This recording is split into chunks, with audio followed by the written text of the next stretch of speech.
now we would like to introduce Miss Poppy Parsons from Smart Flowers. Poppy? Yes, and she is here. Yay, Poppy. She's Good to on see you. Kauai right now, right? I am. Oh, that's where you are. Yeah, Oh, gosh. awesome. That's awesome. So just so you know, even though she's here, she's there on the island, but she is from Swift Current, Saskatchewan, and which is in the middle of Canada in the prairie provinces. And she has a wonderful flower shop there, and she's going to tell us a little bit about her experience and with working with tropicals and how it fits into her prairie designing. So thank you for being here. Shall we roll the film? Yeah, let's see it. Let's do it.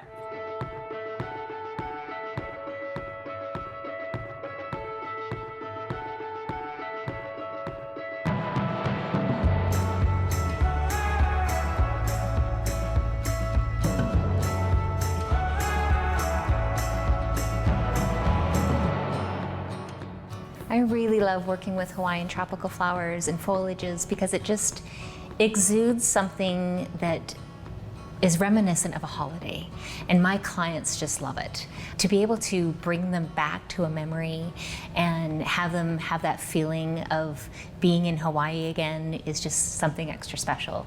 It piques their interest and shows them something they don't see every day, and it just is something special for them. I got these growing pains when the storm wind blows. I'm the weather vane. Now I made with what remains. A thick skin knowing it's just growing pains.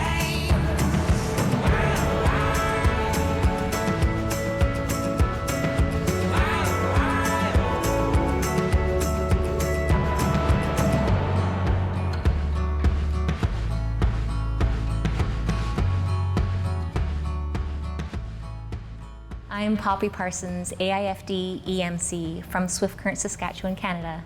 I own a small retail shop in our small city, and I live on the prairies, right in the heartland of farming and ranching. And so many of my designs hold that in there. Country growing, prairie type feel of my flowers in my flower shop at Smart Flowers.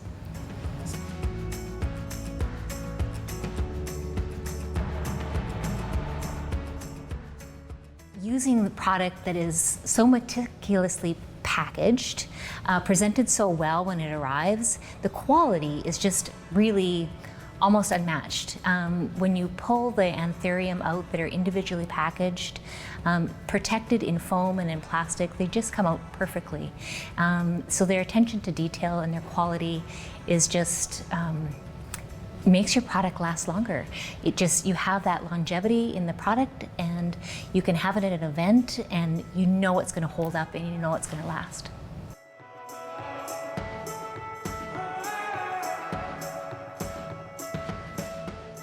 I procured some gorgeous Hawaiian tropical flowers and foliages. Sundance anthurium, coral obaki, and my favorite Midori anthuriums.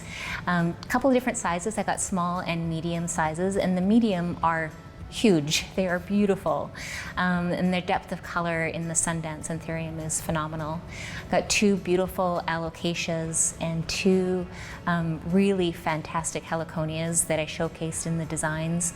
Just paired them so well with the mix of the Tropical Nouveau, mixing and blending some prairie growing type flowers, some BC growing temperate blooms, just to evoke a more romantic feel. So beautiful curly luai mixed with oak leaves just gives a different feel to a design, and kind of brings both worlds together. The prairies, country feeling, relaxed, and the relaxed vibe of Hawaii, and those two things together just makes me feel good, and I hope it does for my clients too.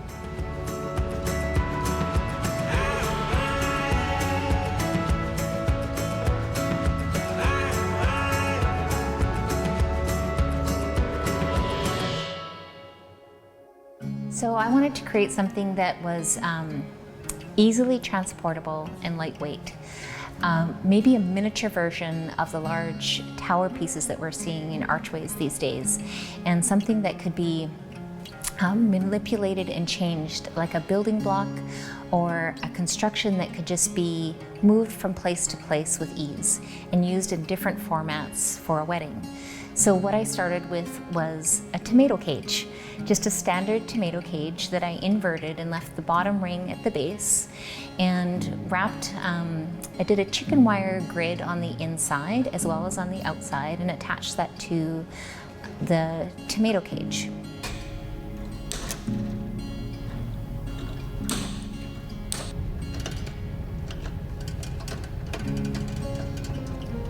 It creates kind of 3 layers that you can attach other mechanics to, and it creates a good construction to build upon that still is flexible and movable and lightweight. From there, some product was added in with zip ties, just for added security for the long, heavy, really big stemmed tropical flowers to give them extra support. It was wrapped with and covered with oak leaves, so the nice heavy stems of those added an extra grid, and I interwove those through the chicken wire and through the tomato cage. Added in tropical leaves and then filled with the flowers.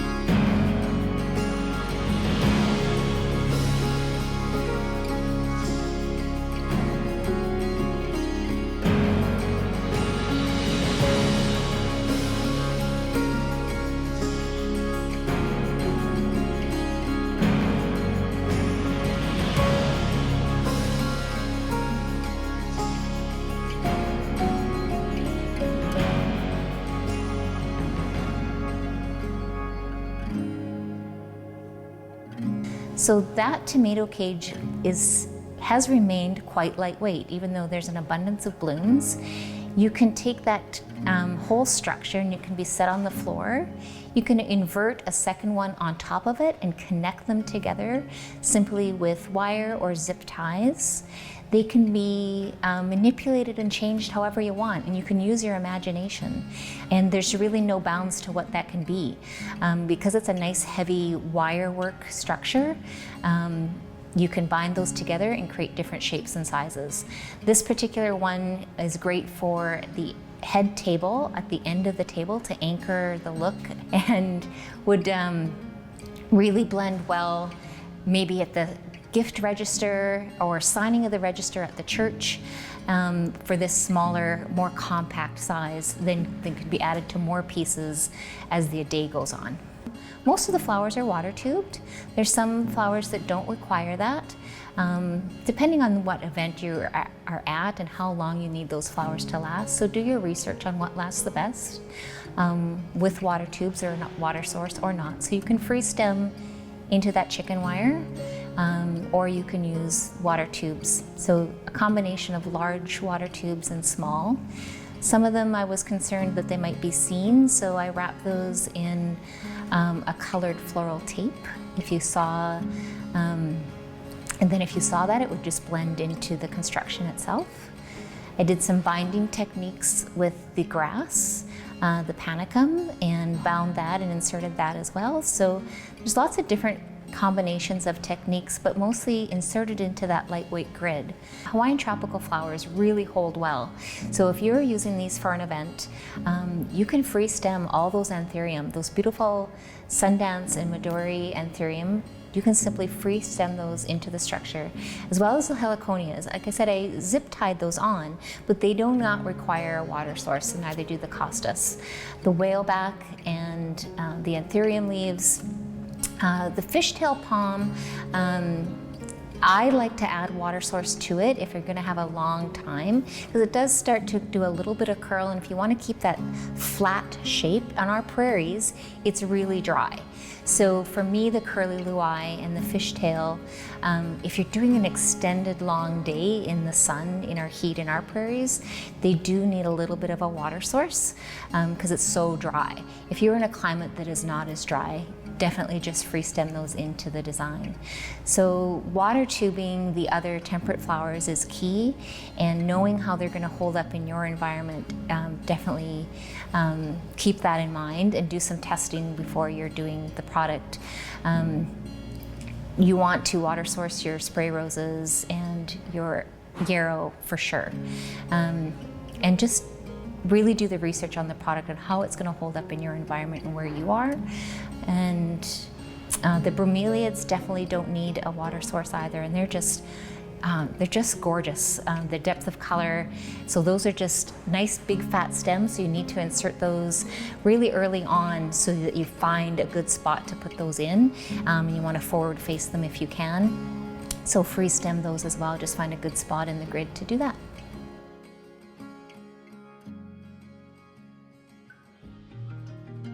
So for my final piece, I wanted to create a bridal bouquet that evoked the feeling of a Hawaiian lei. That's just a memory that when you go to Hawaii and you receive a flower lei, it just is so special. And so to be able to bring that into your clients, especially for me on the prairies, is just an extra special feeling. So I wanted to kind of recreate that look in a bridal bouquet.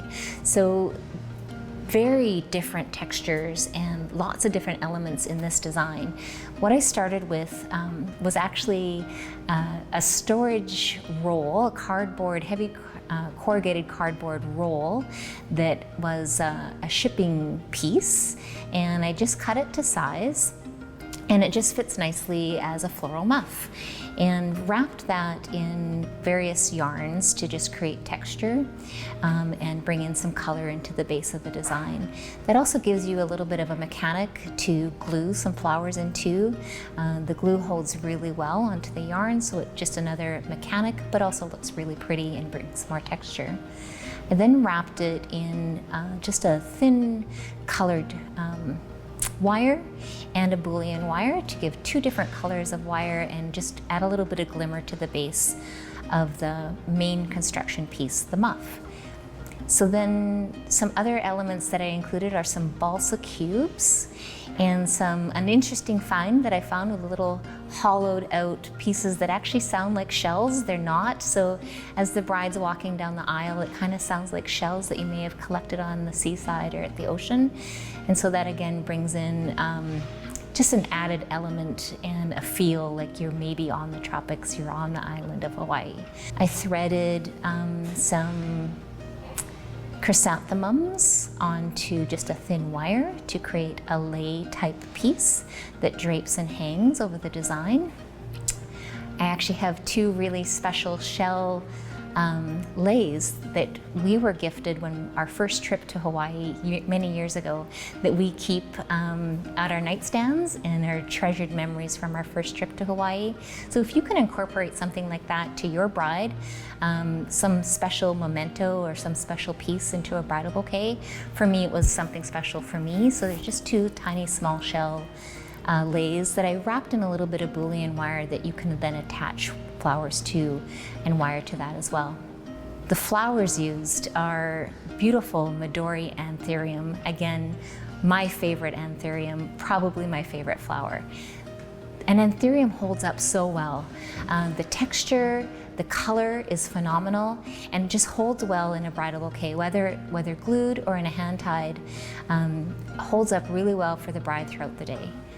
I also incorporated Mocara orchids, and their depth of color is really reminiscent and ties in nicely with the chrysanthemums. Then just a nice color blend. And of course, some beautiful soft peach spray roses. Those were all wired, glued to seal in the moisture, and then wired either onto the main structure where I had wrapped the wire around the base, or wired onto each individual lei type piece cascade. The anthuriums were glued onto the top and around the main structure, and then 3 of them were wired and wired onto the main construction. I think that covers all the elements. There's lots of texture and dimension and depth of color, and I just love how the little bit of wire that shows up just adds a little bit of glamour.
So I just want to thank you all for watching our webinar, the Wedding Celebrations 2022. And thank you for the Hawaiian Floriculture and Nursery Association for having me present. It's just a joy to work with the product. It's a joy to create and show new techniques and fun, interesting blends of flowers with tropical flowers and temperate flowers, and just show that limitations aren't there. Try something new, experiment, and put something together that you might not normally do. Blend those flowers that you might not normally see. Try something new and create and have fun.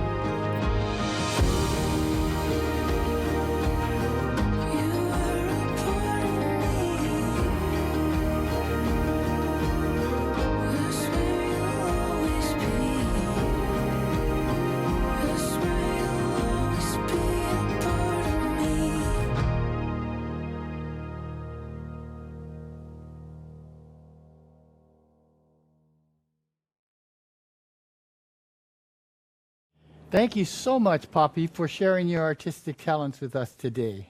We appreciate you and how you have enlightened us today. Thank you so much. Thank you, Yeah, Johnny. you did a great job there, Poppy. I love that last set of music. It's so dreamy, and I'm looking at that bouquet, and I'm just loving it. Get to see all through, eyes travel through it. It's lovely, beautiful. Thank you. It was a pleasure to make. Yeah, it's interesting because I've seen you, kind of doing this, and there you are in Hawaii, and we saw a little bit of snowflakes here, so lucky you. There's a big snowstorm at home. The highways were closed, so I missed it. I'm here. Awesome. Yeah, so what tropical flowers do you think your customers there in the prairies really enjoy? Because I see that you do such a fabulous job working them through into your designs, and I see that kind of prairie touch with the grasses and that really kind of gives you that connection in the oak that you used as well. So what do you think? I think much of the product that we have in prairies and in Western Canada is really soft. And the texture is just so much different than the tropicals. Tropicals are smooth and vibrant and glossy. And so to mix those two things together just really creates something different. And I think that's what the clients like. It's just something completely different than we can see. We don't see product like that. We don't see flowers growing in our gardens that have that glossy, rich texture. So basically, you're saying that they're really inviting the difference, the contrast. Oh yeah, that contrast is what makes it, right? And you don't see that every day. So when you put those two things together, it's still welcoming and they understand it.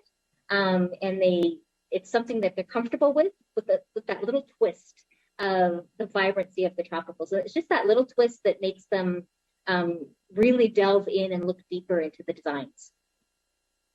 Awesome. So Johnny, do you have any questions there? I certainly do, Hitomi. The first question for you, Poppy, is when you glue anthurium heads, did you find that the flower, the anthurium, lasts just as long as it does in water? Well, I took that bouquet home after filming. And so both of the blooms, the ones glued to the base of the bouquet and the ones that were dangling and lower, I cut those off and I put them in water when I got home. And they lasted the same. And they traveled on the plane with me on my seat on the plane home after filming. So they weren't in the best shape because of the travel, but the lasting quality was the same. That's a great answer. We ship tropical flowers to the mainland, so we put them in a box without any tubes, but they're all sleeved and snuggled with shredded paper and lined with wax paper, and they're in a box for 2 days like that. And our customers are still happy, and they last up to 2 weeks. Mine sometimes have an extra day of travel when I get in tropicals. If I bring in a shipment, there's an extra whole day before it comes to my city because I don't live in a city that has an airport. And I've never had any trouble. They've been perfect even after the 3rd day of travel. Great. So the longevity of the tropical flowers in shipping is true. It really works. Yes. That's fantastic. Yeah. I guess we can not test it any better than shipping it to Swift Current, huh? Yeah, I mean, nowhere. Now, don't ship them in the winter, maybe. Might not be the best unless you can get to that airport. Sometimes trucking issues in the winter isn't great. So if I would have to get something in the winter, I would drive to the airport. But that's just because of the deep cold temperature. Wouldn't be the product problem. It'd just be our cold temperature. Well, thank you for that little bit of information, because I think shipping to Canada, those are the issues that we may have in the winter. And so, we just have to know ahead of time to prepare to be able to take good care of it the moment it arrives at the airport and from there on. So, yeah, thank you for that information.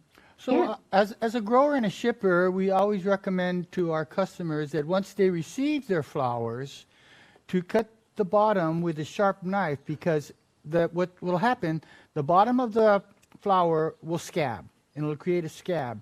So the flower is not able to go up into the phloem of the plant as easily. So if you cut it with a sharp, either clippers or a sickle type of thing, that will help to extend the shelf life of the flowers.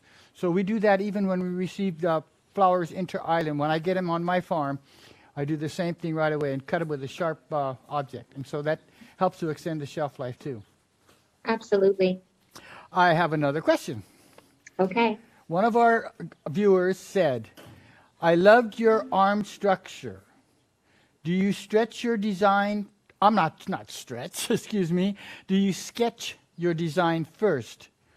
What's your process of designing? Oh, I love to sketch my designs first. It gives you a really broader idea of what you can create. You kind of dive deeper into the designing process by building a sketch and making a plan ahead of time. So if you can be in that full creative process from beginning to end, starting with what you may receive or what you will receive, and building that plan, and that comes with a sketch. It doesn't have to be a fancy sketch, just something for your own usage, but it gets your ideas out onto paper and you can make adjustments as you go. Matt, great Excellent. comment. How much would make sense to charge a client for such a volume of flowers and construction? Oh, excuse me. I think there might be a word missing here. I think it's how much would you make, or how much would make sense to charge a client for such a volume of flowers and construction? Well, pricing questions are always difficult to answer. I mean, really, you have to charge for your time and your labor. So there's always standards of pricing. So you need to incorporate your time, all your mechanics, all your product from hard goods to fresh goods. So it's really hard to say what an exact price would be, but you definitely need to incorporate all those aspects and price it accordingly and be profitable in the end. That answers it, I hope. Well, it does. And I think like your this structure word? part could be actually a rental because it can come Absolutely. back to you. And so there, there, again, I think you have an opportunity to charge for that over and over again in the Yes. future works. Yeah, I have a couple of them made now in my shop, and I can use those to promote at a wedding show. And it wouldn't take very long to add the flowers to, and you could make it new and different. And again, like you said, it'd be a great rental that you could repurpose and reuse. Well, I can certainly see you just right around the corner, making that into Christmas trees. Yeah, exactly. Exactly. That's, Right? Yeah, absolutely. Any real purpose. I mean, it doesn't have to be for a wedding, but it could be any event. Exactly. It's so light and easy to move around, and even storage. You can almost stack them together for storage. So true. So true. Okay. Okay, I have another Another question. one, Johnny. Is there a guide that IDs flowers/foliage suitable for free stemming versus those that need water? First, can you define what they mean by free stemming? So free stemming would be without a water source that you would just place into the tall tower piece. You wouldn't have to have water. So you could just free stem it, no water tube or no water. So that's what free stemming would mean. Like into an oasis? Correct. Okay. No oasis, just cut and insert. And that's the beauty of actually a lot of the Hawaiian tropicals for event work, Okay. where you need to have longevity for, say, anywhere between 6 to 12 hours, for the duration of the event. Most tropicals, it's possible to free stem because they will hold up. As you can see also, the way Poppy used the anthurium in her glued pieces. Those do not have water either, but look how well they held up. And in addition to that, she took it home and put it in water and it held up some more. So the resilience of tropicals is one of its best feature. That's an interesting Great term. job for showing us all of that. And I just wanted to say, before we wrap it up, Poppy, that she is a very active member of AIFD, by the way, and she served as the fresh flower processing coordinator at AIFD Symposium this year. And I'm sure through that process, you saw things lasting, the different longevity of different product. And so, she's a hardworking girl, aside from just running a flower shop. And I just want to say also that she just had completed her EMC. So that's where you see a little bit of that wonderful European influence. So thank you so much, Poppy, for doing such a fabulous job presenting your prairie look with tropicals. Thank you for having me. Thank you, Poppy. Yeah. Maybe I'll see you It next was week awesome. on Kauai. Yeah. That'd be great. Later this week. Okay. Yeah. Awesome. Thank you. Thank you.